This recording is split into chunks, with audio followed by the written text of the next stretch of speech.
It is a beautiful final day in January 2026 and brings me to the end of my January gardening challenge.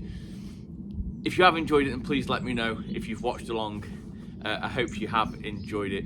Final vlog today, I'm going to be taking some rose cuttings. I have got a few different varieties of roses in my front garden, but I wouldn't mind the odd one to come into the rear garden, into my tropical style garden. So some of the questions I'm going to be answering is, when's the best time of year? What should the cuttings look like when you're planting them? What kind of media should they go in? And most importantly, where should you put them? Or what should you put them in, should I say, while they're growing until spring? So without further ado, let's get into today's video. So the best time of year to take rose cuttings is from late autumn to late winter. We are now, like I said, on the last day of January, so it is a perfect time of year.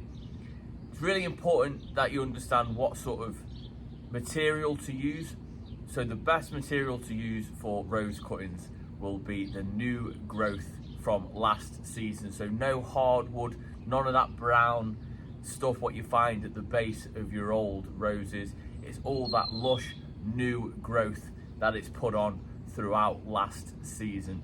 So as long as we select half a dozen really good sticks off the plant, then they will be absolutely fine.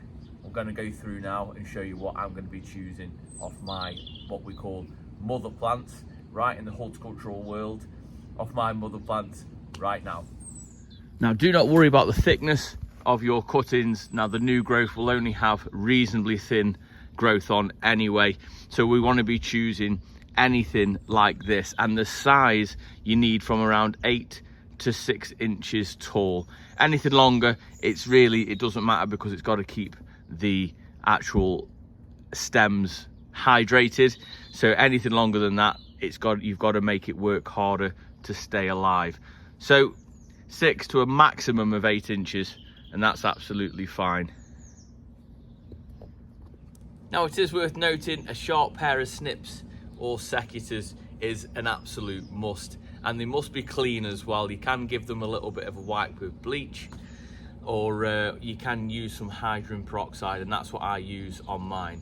They can be a little bit rusty, right? That doesn't really matter, but as long as they're nice and clean. And what that does is that stops any disease from one plant to the other. So you want these cuttings to be as healthy as they possibly can. So just for now, I'm going to take them off the plant, and then I'm going to show you how we're going to snip them up into individuals to give them the best possible start for when we go into the next step, popping them in some pots.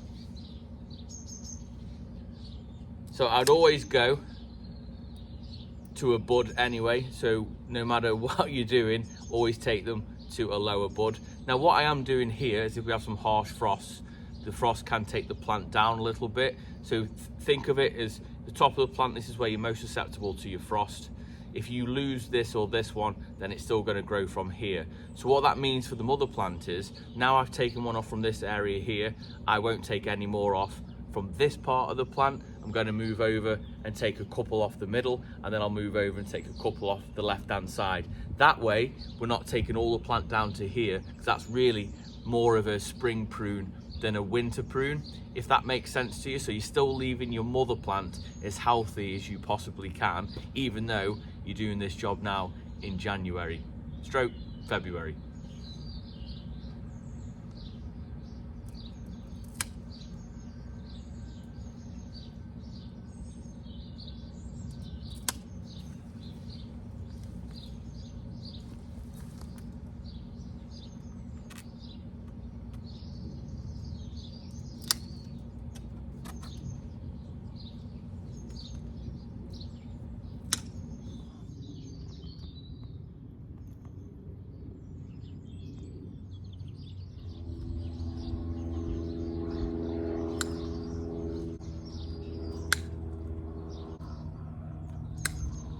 So now we have got our media for the actual cuttings. We need to talk a little about what you need to do with these. So we've talked a little bit about the size of them. They need to be between sort of 6 and 8 inches at the absolute most. So I don't know if you can make out on camera there, we have a small leaf node just at the bottom, and that's where I've made my cut. It's really important. Can we see that lovely new bit of growth on the rose just there? That we take it off. Nice angled cut just above that piece there, and that is almost perfect, ready to go into the next step. So I'll just do a couple more. This is a different variety. I'll take off any sideward stems. Terrible there, look, can you see? I didn't take it off to an actual leaf node. So you've got the little points there. You got like the little nubs just there. So we'll make sure that happens. So that's now at a leaf node. Why that is so important is that is where all of your hormones sits. This is where you'll be getting your new root system from. And that is very, very important. And then exactly the same, so you've got the bottom, going to be looking at the top. You've got a nice leaf node of growth point just there. And I'm going to be taking it off just above.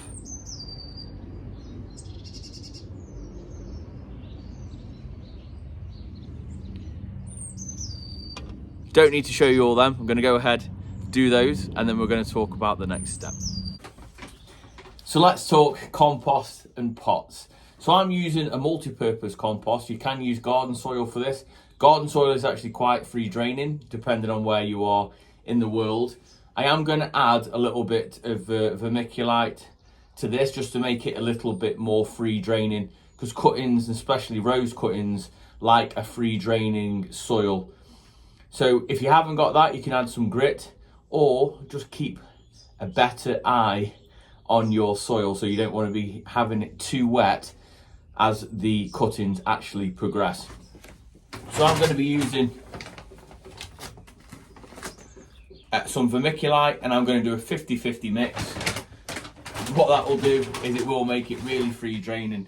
Also, vermiculite help with certain bugs that you can find in soil, and they can help with rotting off as well when it comes to roots or new shoots. So it's quite a good investment. I think one bag, it's quite expensive. I think I spent about £15 on this bag, but for the amount of seeds and things like that I actually do, I think it's a really good investment. Seeds and cuttings is quite a good investment. And then pots, any pot, doesn't matter, okay? I'm going to go with a square one because I find it easier to pop them around the edge, because that's where the cuttings will actually be sitting. So free draining soil, I'm going to give this a bit of a mix, and this is going to go straight into my pot. And like you say, you can see almost like a 50-50 mix. The more free draining the better. I highly recommend that you give it a good pat down, and then a little bit of a shake up just to make sure that it's in right. Now, this is quite an important part. This is what I tend to do with mine. So I've got my cuttings just here, and I'm going to pop them around the very edge of the pot. And also, it's really important that 2/3 are actually in the pot and not out of the pot. Does that make sense?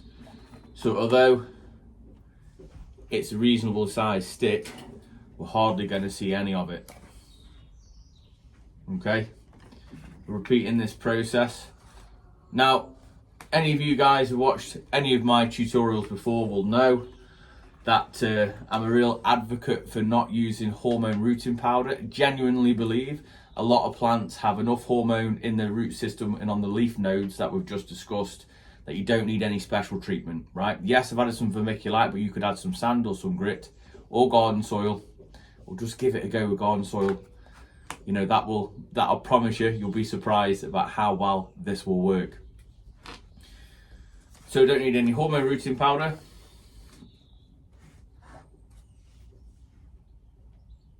Make sure they're the right way up, that's really important as well. I had to just double check myself then. Got two different varieties of roses. And I'm not going to lie to you, I don't expect 100% actual germination with these roots. I am over the moon if I just get a couple of these going and I get a couple of roots on just a couple of stems. That to me is what gardening is all about. That would be an absolute great success. So I'm going to show you what I'm going to do with them now, where these are going in my summer house, right? Appreciate some of you guys might not have summer house, greenhouse. Let's talk about that really quickly. So I actually haven't got one to show you on hand, but what I did for a long time, and I'll insert a photo now, is I used to put a clear bag over the top. I used to cable tie it around so none of the moisture could be lost. And the clear bag would act as like a mini greenhouse, if you like. And these went into a frost-free environment somewhere in the house. Not too warm, because you're going to be drying out your cuttings very quickly. But they don't need to be anywhere warm, but I tend to keep them out of the frost.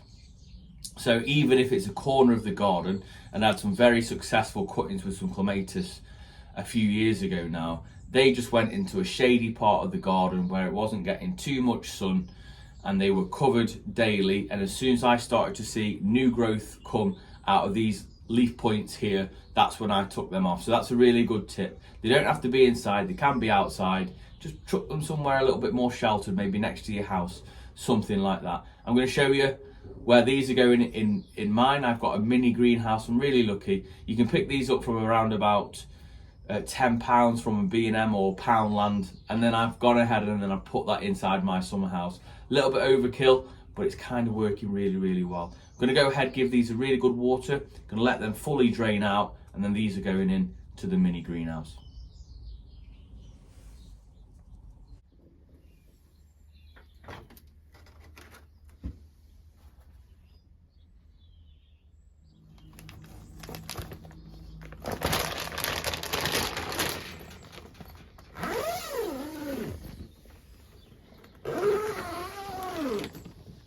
There we have it. I hope that answers all the questions when it comes to rose cuttings. They're really simple, right? Let me know down below if you guys are going to take a stab at it. I can assure you, you won't be disappointed. If you did enjoy it, then please give it a big thumbs up, as it really does help the channel out. And I have done it. I have completed a task, one task or more every day through January in the garden, and it's a good feeling, right? The garden certainly is better for it, and so is my mental health, which is a big part of what we do, right? Yeah, so until next time, guys, I'll see you in the garden. You take care.